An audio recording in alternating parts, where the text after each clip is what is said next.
Welcome to Mission Evolution Radio Show with Gwilda Wiyaka, bringing together today's leading experts to uncover ever-deepening spiritual truths and the latest scientific developments in support of the evolution of humankind. For more information on Mission Evolution Radio with Gwilda Wiyaka, visit www.missionevolution.org. And now, here's the host of Mission Evolution, Miss Gwilda Wiyaka.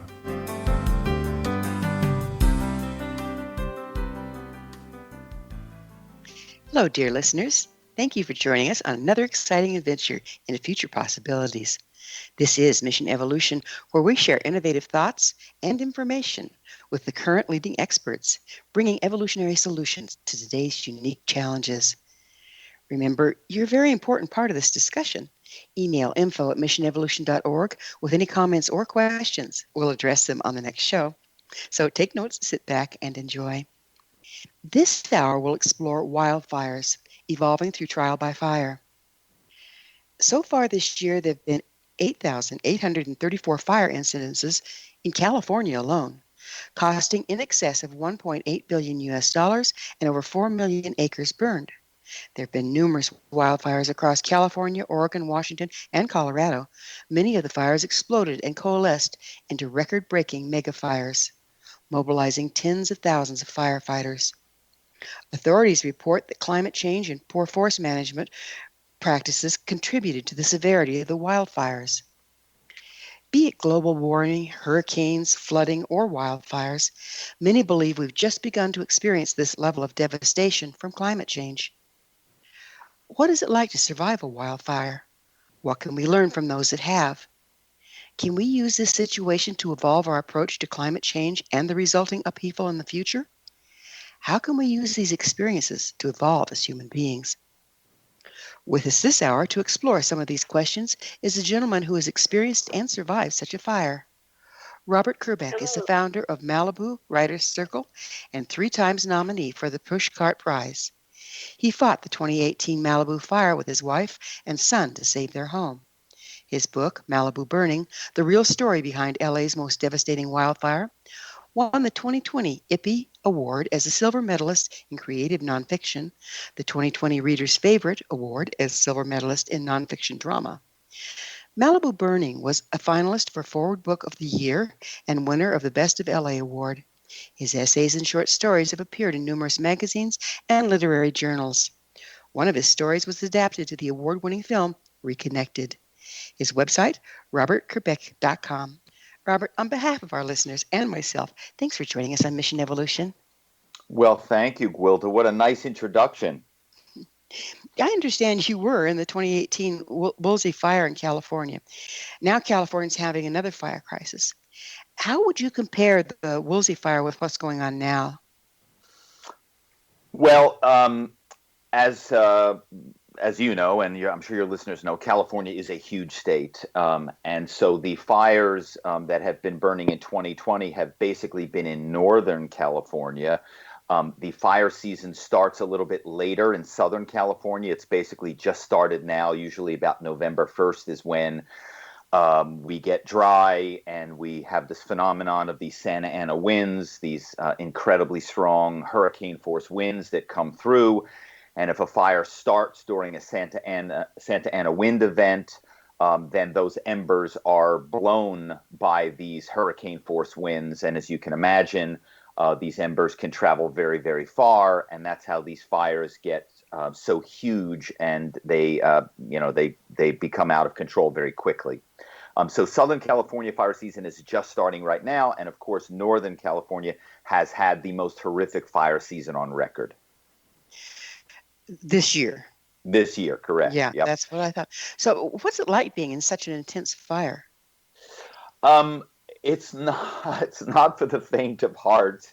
Obviously, we had been prepared. You know, when you buy a home in a wildfire-prone area, some people call Malibu the wildfire capital of North America.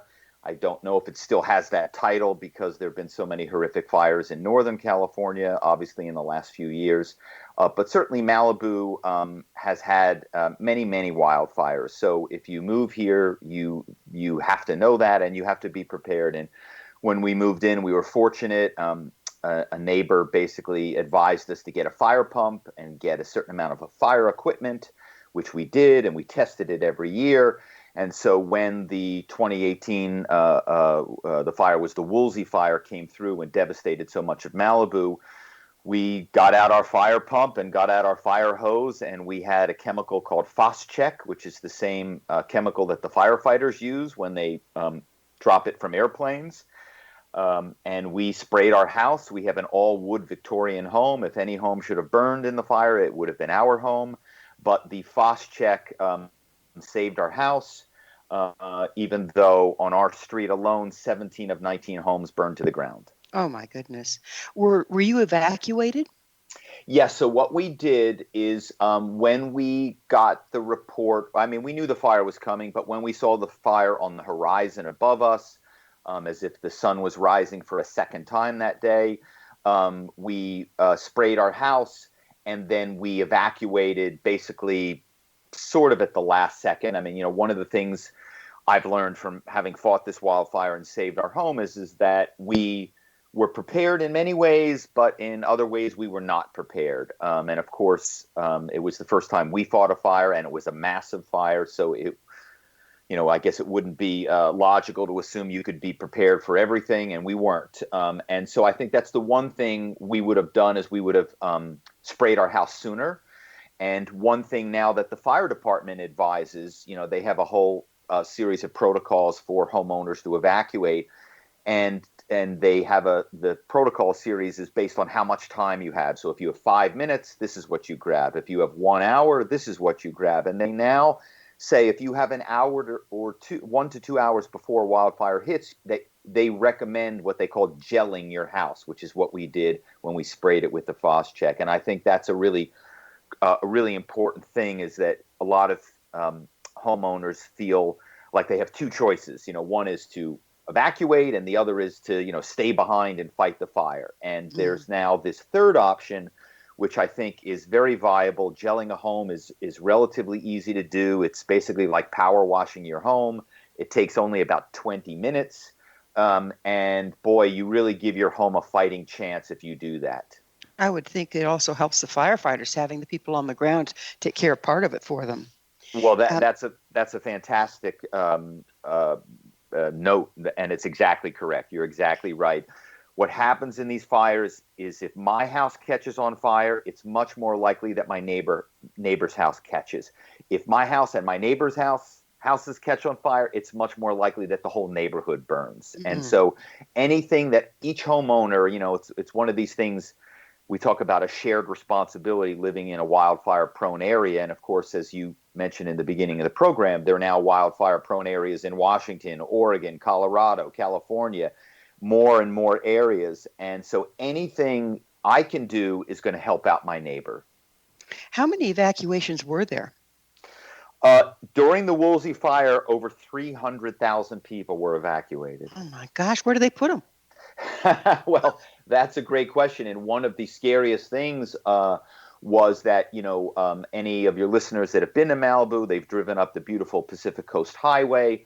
And on the day of the fire, with so many people evacuated at the same time, the Pacific Coast Highway was gridlock for 6 to 8 hours. Oh my. And so people were stuck on the highway as they could see the flames coming down the hillside, getting closer and closer to the highway. Oh, how and terrifying. one of the most scary things was these people that were trapped in their vehicles. You know, they were contemplating getting out of their vehicles and running to the beach and to the ocean. Because they were afraid that they were going to get burned alive in their cars. And so that's something that the city of Malibu and the LA County leaders have really been trying to work on, because that was that horrific calamity of people being trapped in their cars and burned alive was actually not that far from a possibility. And so they've come up now with a system where, rather than evacuating 300,000 people at the same time, which is what they did, they now have evacuation zones. So they're going to start with the areas that are most immediately impacted with the evacuations, and then spread out from there, so that I'm hoping that the highway can handle that traffic flow a little bit better. Well, as a As a husband and a father, you had to make some decisions. What decisions did you have to make? Uh, to listen to my wife, That's because always good advice, yeah. yeah, it's always good advice, but she was in charge. She really, I've had firefighters say, man, your wife was one cool customer. She really was, in charge. She was telling me what to do. I mean, we had all practiced this, so we kind of knew what to do. And she was just very calm, cool, and collected. She said what to do. I did it, and we implemented it, and we were successful. And that's what I said. I don't think gelling a home, even if you're an older person, I think that it's very doable. And one of the things I learned, in Malibu, we called the Woolsey Fire, we called it the yo-yo fire, for you're on your own. Mm-hmm. There were not firefighters. There were not sheriffs running around telling us to evacuate. You were really on your own, because when you get a massive wildfire, as you can imagine, the authorities are overwhelmed. And so the only ones you can count on are yourself and your neighbors. And that's why I really encourage people, get to know your neighbors, talk to your neighbors. And it doesn't obviously just have to be a wildfire. We're having more and more kind of weather-related events and climate change-related events that are getting worse. So whether it's a hurricane, whether it's a tornado, whether it's flooding, whether it's an earthquake, or whether it's wildfire, knowing your neighbors and having a plan so that you can help each other is really critical, because in most of these situations, you will not get outside help. It is time to come back as communities, isn't it? I mean, we've gotten all distant and stick our nose in our tablets or in our television and don't make the effort. And I think that's one thing that this is telling us, is we really need to get back to community and have each other's backs. Well, and that was one of the things that was the most heartwarming thing. Sometimes people say, oh, well, you wrote a book about this terrible fire and thousands of people lose their homes and people died. I don't know that I want to read that. And yet when people read my book, they come back to me and they say, boy, that was so heartwarming. That was so uplifting to see people coming together in these terrible moments. A handful of men saved an entire neighborhood by themselves. An 80-year-old couple with buckets and garden hoses saved their home and neighbors' homes. Children were fighting the fire and saving homes. And that's the really amazing thing about the Woolsey Fire. As terrible as it was, the community that it brought together was just beautiful. Oh, but those bonds have lasted too, haven't they? Absolutely. I mean, my son, he's applying to colleges, and he wrote his college essay. And after a lot of cajoling, he finally allowed me to read it. And that was what he was writing about, was the bond that he and his friends have developed as a result of the worst fire in LA history, and of course now coronavirus. Yeah, aren't we having fun with that one? Yeah. So we're just about out of time in this segment, but starting now and then probably picking up on the other side, I'd like to ask you, what decisions would you have made differently if confronted with the same situation again? Well, I think we would do exactly what we did. We would just do it a little sooner. We would have sprayed our house a little bit sooner. We have a little bit more equipment that we didn't have before. One thing that we have now is we have a generator, because as you can imagine, in a catastrophe like this, you lose all power pretty much immediately.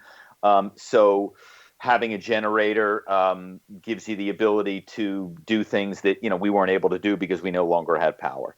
Got it. Well, again, it is that magical moment. So we're going to need to pick up with this on the other side as to what you would have done differently and what you advise. But it is time for a commercial break. So Robert and I will return shortly. Don't go away. You're listening to Mission Evolution, coming to you on the X Zone Broadcast Network, www.xzbn.net.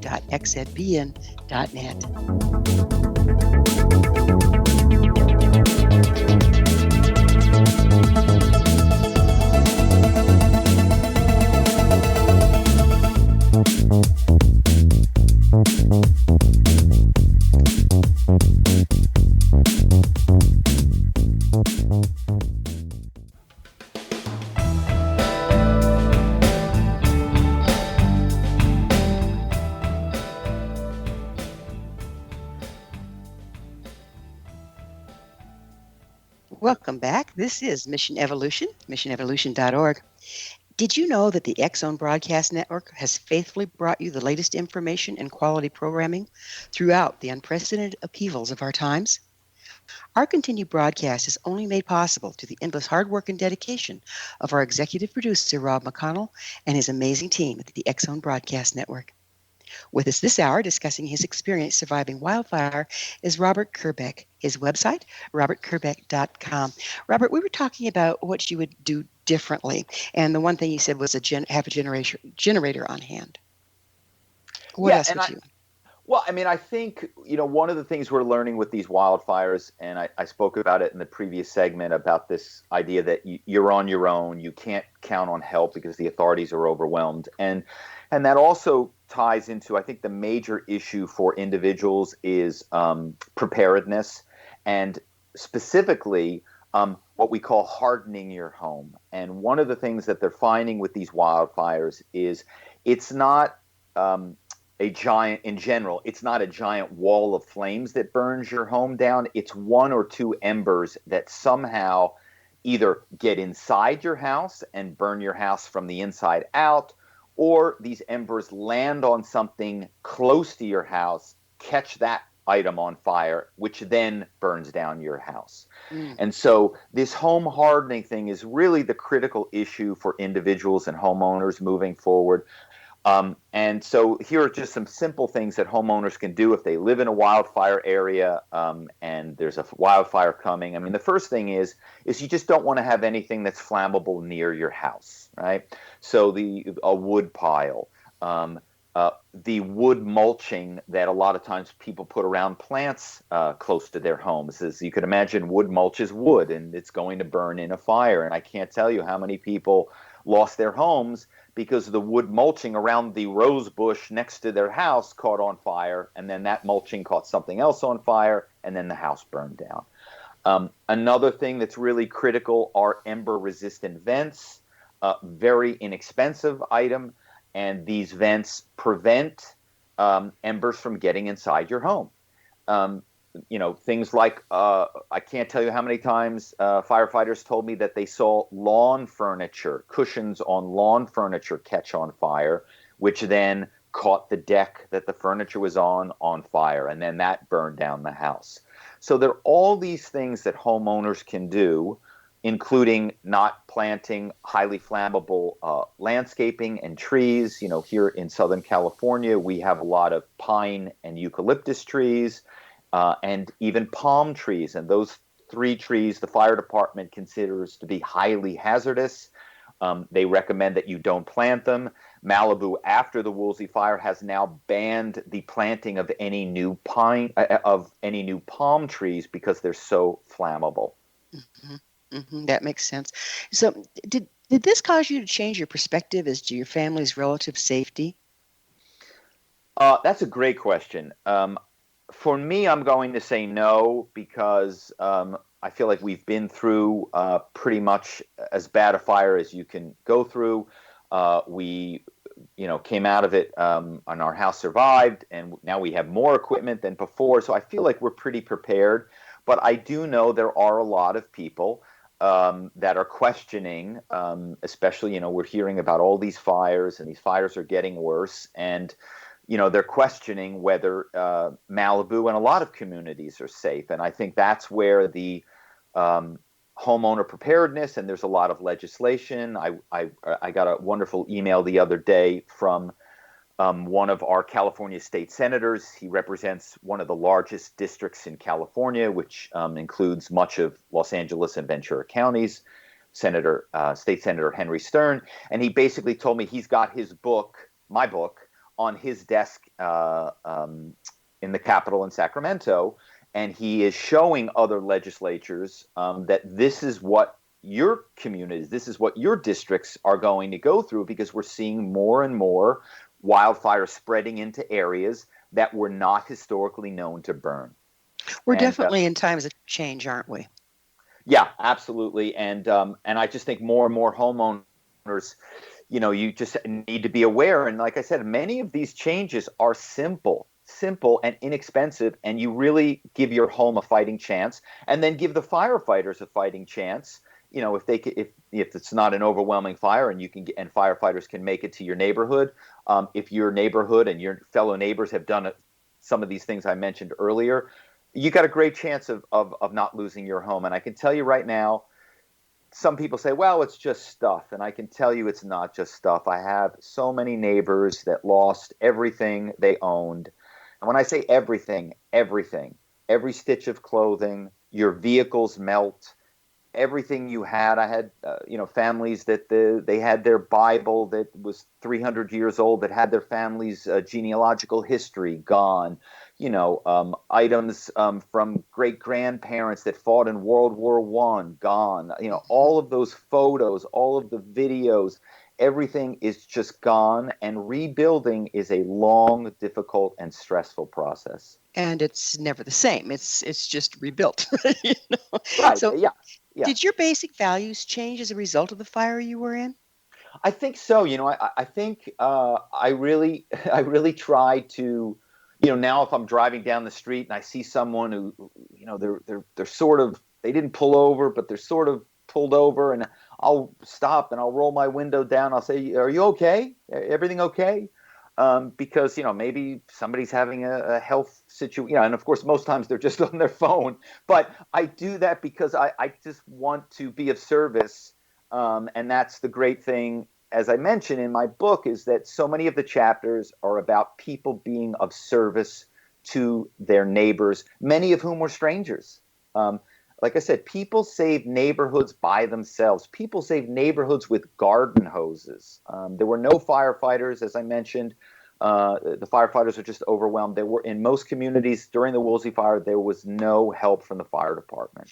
Well, it seems to me like when we're struck with this, we have one of two ways we can go. We can either lock down, get freaked out, and get totally selfish and everybody for themselves, or we can pool together as a community. What do you think can make it move in the direction of pooling together versus that panic, every man for himself kind of thing? That's a great question. I think it's about outreach. And I think if you can take the time to reach out to one other person, to try to simply even just check in. How are you right now? How are you doing? I was thinking about you, I think that is a big step. And I have really made an effort to get to know more and more people I didn't know in my neighborhood, and people I didn't know in my community. People approach me now all the time. I get emails, texts, direct messages, even the occasional handwritten letter from people that I don't know. As a matter of fact, Martin Sheen, the well-known actor and activist Martin Sheen, sent me 2 handwritten letters. And people are kind and they say nice things about the book, but then they almost always have questions. And one of the biggest questions they want to know is, what have we learned? And Right. What can we do to not have such a terrible event happen again? And I understand you and your wife and your son were virtually on the front lines fighting to save your home. Did you, in the process, doubt the wisdom of that choice?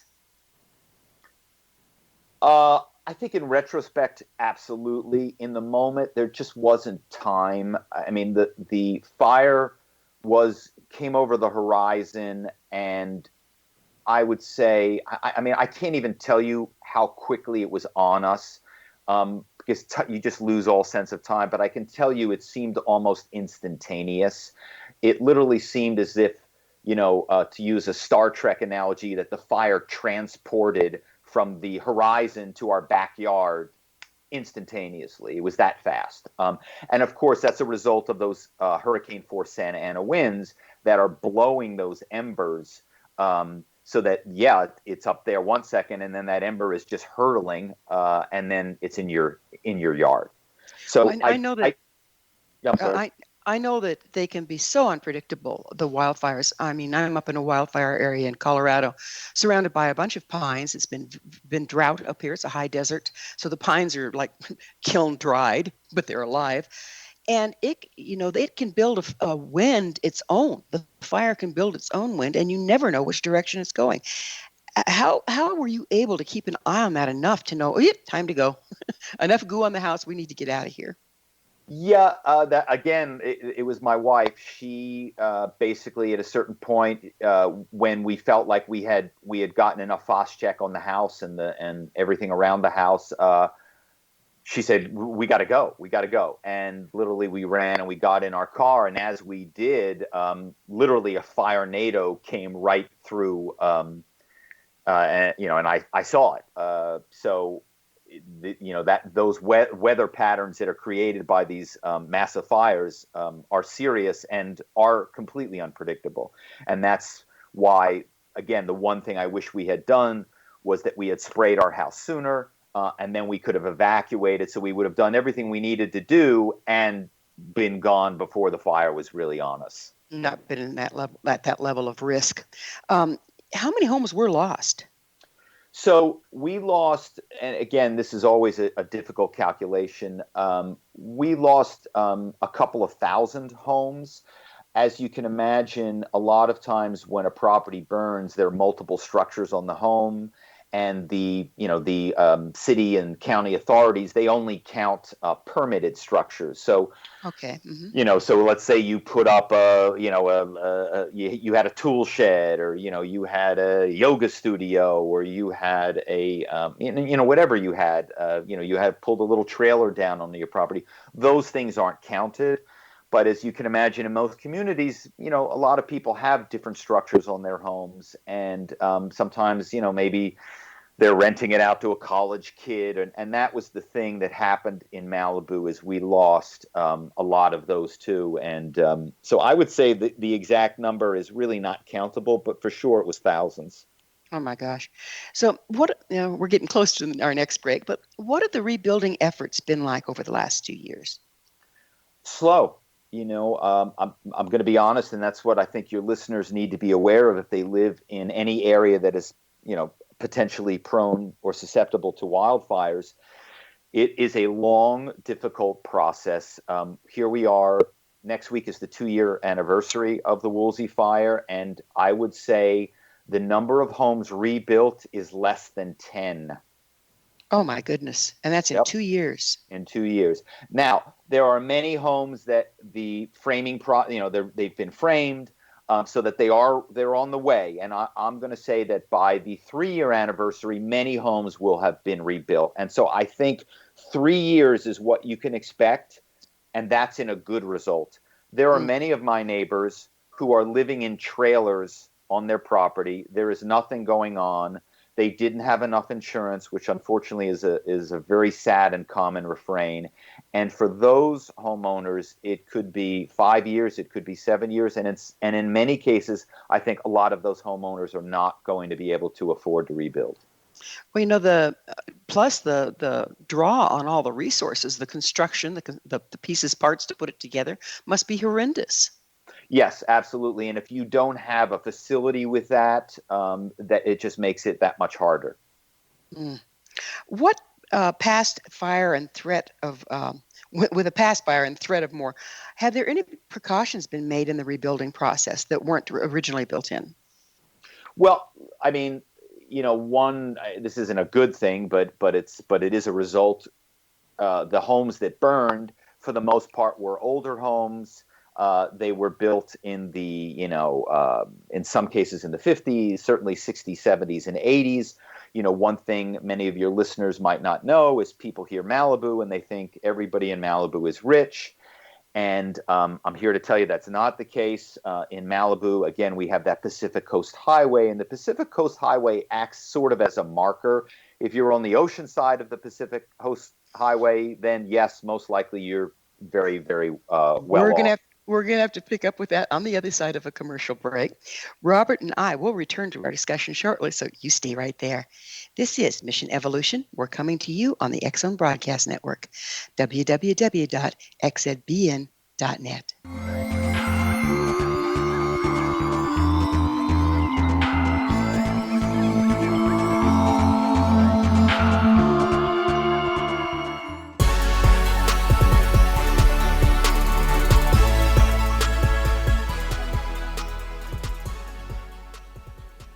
again, this is Mission Evolution, missionevolution.org. To all of our faithful and thoughtful listeners, we really value your opinion and would love to hear from you. What do you think about the opportunities for evolution hidden in the challenges we're facing? This in from our audience regarding the episode entitled Evolving Through Trauma, Shock, and the Climate Crisis.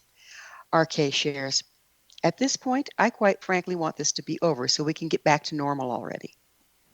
Thanks, RK. I'm sure you're not the only one feeling that way, but nonetheless, here we are.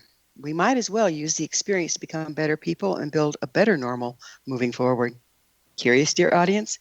Visit our archives at missionevolution.org, listen to the episode entitled Evolving Through Trauma, Shock, and the Climate Crisis, and let us know what you think. Email me at info@missionevolution.org and give me your thoughts or questions so we can all share them on the next show. Our guest this hour is Robert Kerbeck. We're speaking about surviving and evolving through a wildfire. His website, robertkerbeck.com. Robert, we were talking about how there's a misconception that everybody in Malibu is rich, but there's a lot of people under a lot of hardship as a result of this fire that didn't start out real rich, right?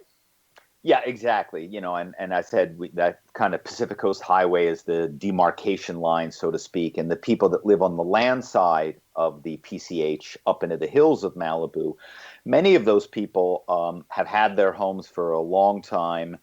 They're retired firefighters, retired sheriffs, retired teachers. And they bought those homes back when no one wanted to live in Malibu, before the invention of the internet and cell phones. It was just too far from work areas. And so Malibu, believe it or not, was cheap. And so a lot of people bought homes out here in the 70s, 80s, even early 90s. And unfortunately for a lot of those homeowners, when the Woolsey fire came through, they were underinsured. They hadn't upped their insurance, and that's something I would advise any homeowner, regardless of whether you live in a disaster, an area that is prone to natural disasters, is to regularly check your insurance. I know many of the people that lost their homes wish they had done that. They unfortunately didn't, and so a large percentage of these older individuals in Malibu who are not rich or famous are really going to struggle to rebuild because they just don't have enough money. During these times when everything is so unprecedented, it's a good idea to up your insurance anyway, don't you think? Yeah, I mean, it's never a bad idea. Again, as your listeners are getting the message, my wife is the together one in our family, and she, every year when that bill would come in, she would look at it, she would do a little research, and she would raise our limits just to be safe. And I'm so glad she did, even though our home didn't burn down. If it had, we would have been able to rebuild. Yeah, that's great. Being in a fire of that magnitude must have been very traumatic. How did the experience impact your family long term? That's a great question. I think we're still figuring it out. I think we're still figuring it out. I know now when I smell smoke, I basically have like a PTSD thing. I hear a siren. I go, oh my God, is there a fire? And I know a lot of Malibuites are on edge, especially this time of year. This is our fire season. The worst fires we've had in Malibu generally have taken place in November, December, even early January. So we're really on edge right now, and we've had a couple of small fires that the fire department has gotten out very quickly. We've been fortunate. But yeah, we're all suffering. And, even today, almost 2 years after the fire, if you run into locals and you start a conversation, it's guaranteed that the fire or something related to the fire comes up. Mm-hmm. Did you, as a family, process the experience? And if so, what tools did you use? Well, I think we spoke a lot about it, and I remember talking to my son about, do you think we made the right decision sticking around as long as we did to spray our home, and he said that kind of when we were doing it, he didn't think it was a good idea, and he thought we should have left, but once we did it and we saved our home, and then he had a number of friends who lost their homes, and he saw how difficult it was on them. A lot of them had to move to different school districts because obviously their home in Malibu burned. They had to find a rental home. so many homes in Malibu were gone. There were no rental homes. Remember, we talked about so many people that were renting structures on people's properties. All those structures were gone. So there were so many people that were displaced that had to move to different areas. And so then they switched schools. So a lot of, kids, as a result of the fire, not only did they lose their home, but they lost all their friends because they had to go to a different school.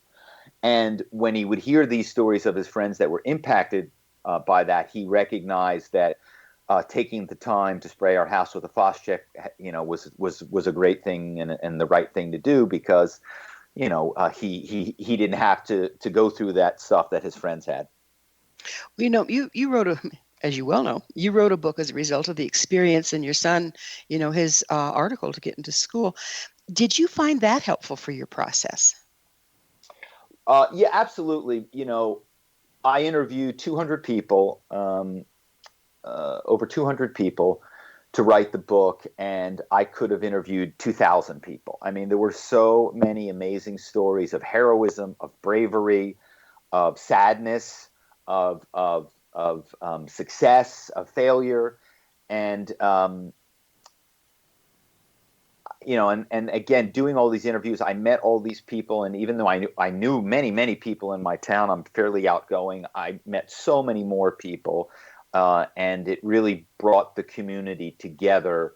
And I think it brought our family together too, because if you fight a wildfire and save your home, that's something that we're never going to forget, that we did that together. And I couldn't have done it on my own. Even having my son's a teenage boy. I mean, having a strong young teenage boy was really critical. I mean, he was pulling these hoses all over the place. When hoses are filled with water, they're very heavy.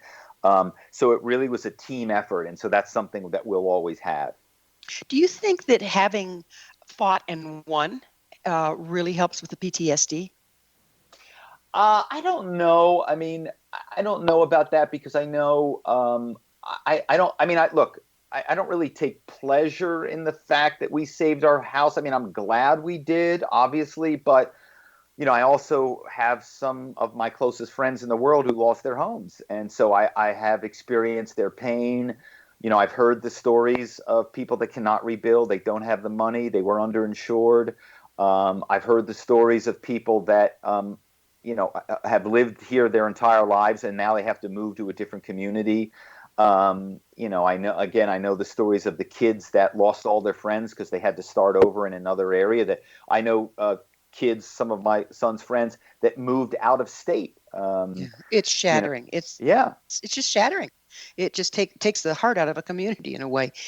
We're all facing a lot of unprecedented traumas at this time. What can you share from your experience to help people move through them, whether they're fire or flood or whatever, COVID? I go back to, I have friends now that I would not have had if it were not for the Woolsey fire. I have met people. We hang out all the time. One guy, we go bike riding now all the time together, and I would not have had that friendship that came as a result of the fire. He read my book and he contacted me and he said, "Hey, I want to know about this Phosgene and I want to know how I apply it. Can you show me?" And so he came over and I took him through it and I showed him how to do it. And so then he bought the stuff. So now he has it at his house. And I've done that for many, many neighbors. They come over, I set the stuff up, I show them how it works. It's really not that hard. And out of that now, I think I've developed a lot of friends, and we've also developed a more resilient community. Because like I said, if I stop my home from burning and you stop your home from burning, it means our neighborhood has a much better chance of not catching on fire. I love that word resilience because, again, there's two choices in a situation like this. Is one, curl up and stay in fear. Two, become resilient and take positive action. It sounds like you've done that and you're helping others around you to do that. How would you suggest other people approach with that resilience, whatever they're facing?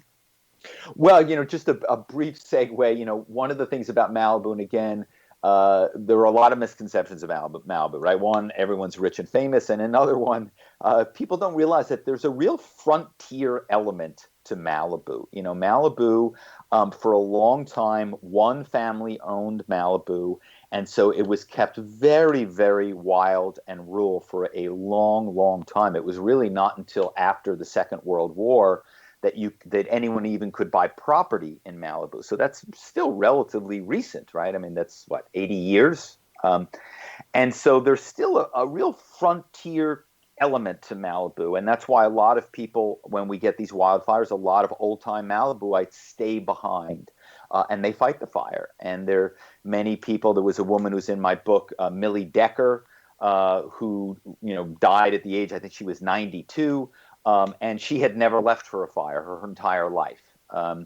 And so there is a real resilience to Malibuites, and I think that they understand that you got to pull together in these moments, and that we're stronger together than we are separate. And I think that's, I mean, if I had to pick one thing that I've learned from this, is that, man, I can't do it on my own. Like I said, I could not have saved my house on my own. I needed my wife and my son, right? We were a great team. And I think same thing with the neighborhood, same thing with the community. If you can have more people on your team, you can achieve so much more.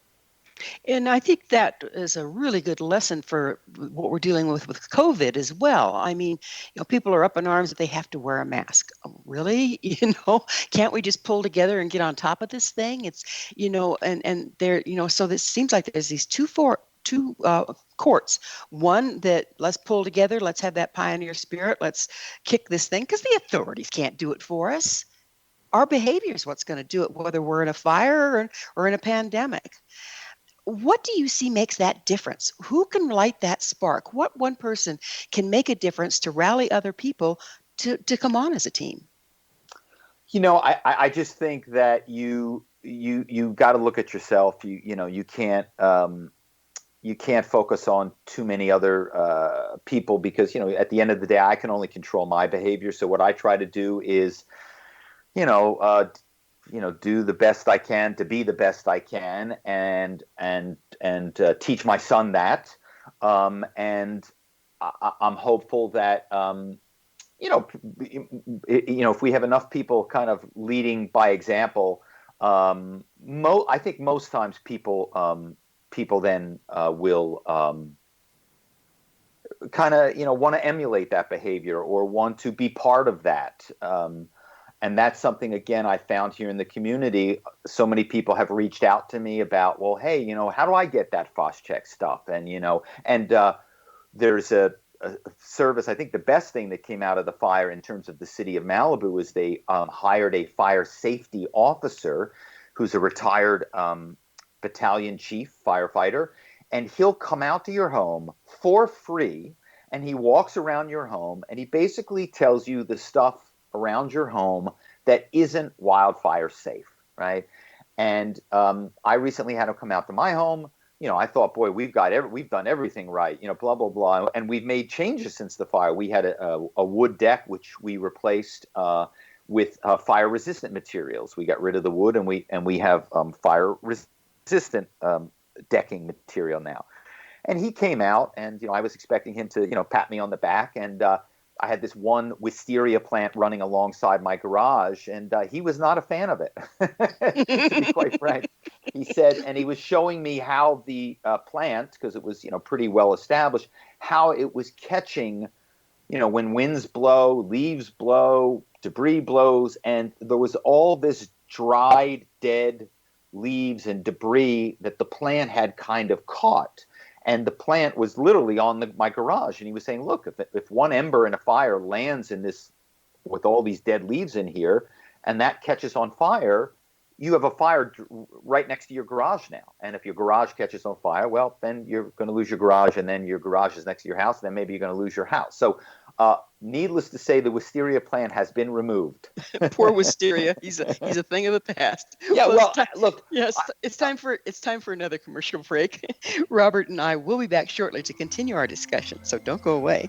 This is Mission Evolution on the X-Zone Broadcast Network, www.xzbn.net.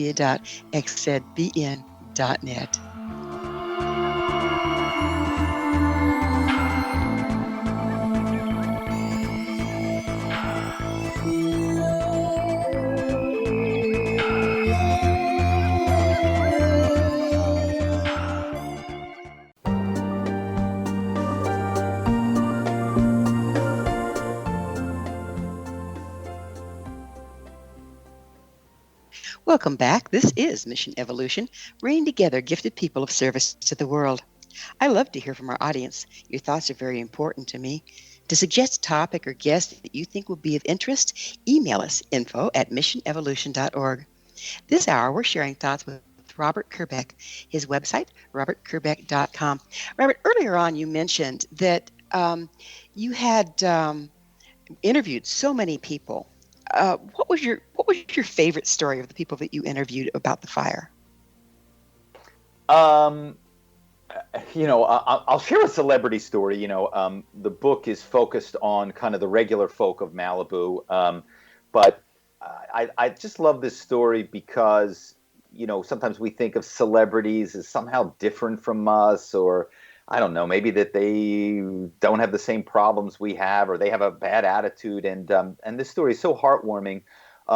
The actor Kevin Dillon, who was the star of the HBO series Entourage, and also was in movies like The Doors and Platoon, and he's the younger brother of the very famous actor Matt Dillon. Kevin lives not too far from me in a neighborhood called Bonsall, and when the fire came through, he and his next door neighbor, the fire was taking out a lot of homes. And remember what I told you, if you can kind of stop your home and maybe your neighbor's homes from burning, you can kind of draw a line in the sand.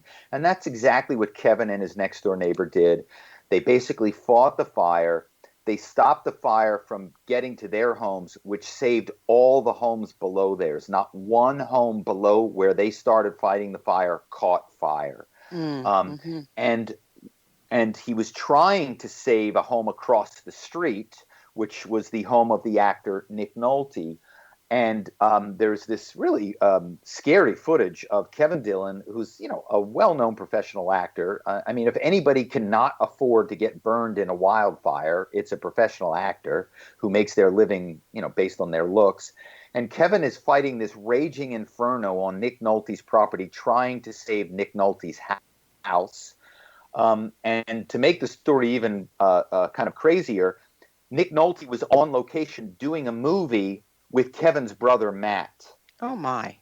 And Matt was calling Kevin saying, "Get the hell out of there." And he had no idea his brother was trying to save Nick Nolte's house. Amazing. Unfortunately, Kevin wasn't able to save Nick Nolte's house, and it burned to the ground. But below Kevin and his neighbor's house, not one home burned. And if Kevin and his neighbor hadn't stayed and they hadn't fought the fire, they would have lost 10, 15, I don't know how many homes below them would have burned. Oh, goodness. One of the more shocking stories is about the ignition point of the fire.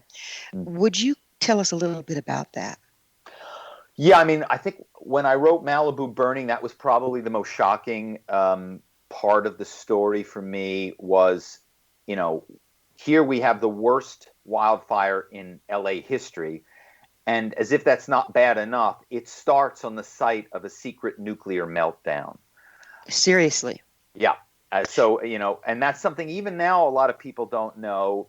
The fire started as a result of Southern California Edison's equipment failing on this site called Santa Susana, which is in the Simi Valley. It's a 3,000-acre site, which was used in the 40s, 50s, 60s for rocket testing, and also for these nuclear power plants which were built there. And unfortunately, they had a number of accidents, including a partial meltdown, which the public was never informed of. How did you find this out? Some of it was available. It was just because it was hidden from the public. It happened in 1959, and it wasn't until about 20 years later that a bunch of UCLA students found papers related, and then it kind of came out. But because it had been buried for so long, and of course that's why they buried it, it didn't have the impact that, if residents had learned of this in 1959, I think we probably would have, it might have even been cleaned up sooner. But because it was buried for so long, and no pun intended, the waste is buried too. The radioactive materials are still there in the ground.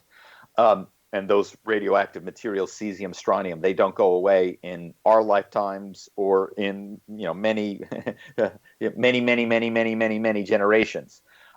So the Santa Susana site had all of these radioactive materials. The site is abandoned, and when the electrical equipment from SCE failed, basically it lit up this brush that had grown up on this 3,000-acre site. Of course, this brush has absorbed a lot of the radioactive materials, and then with these Santa Ana winds, the burned brush is now launched into the atmosphere and is dispersed for miles and miles and miles.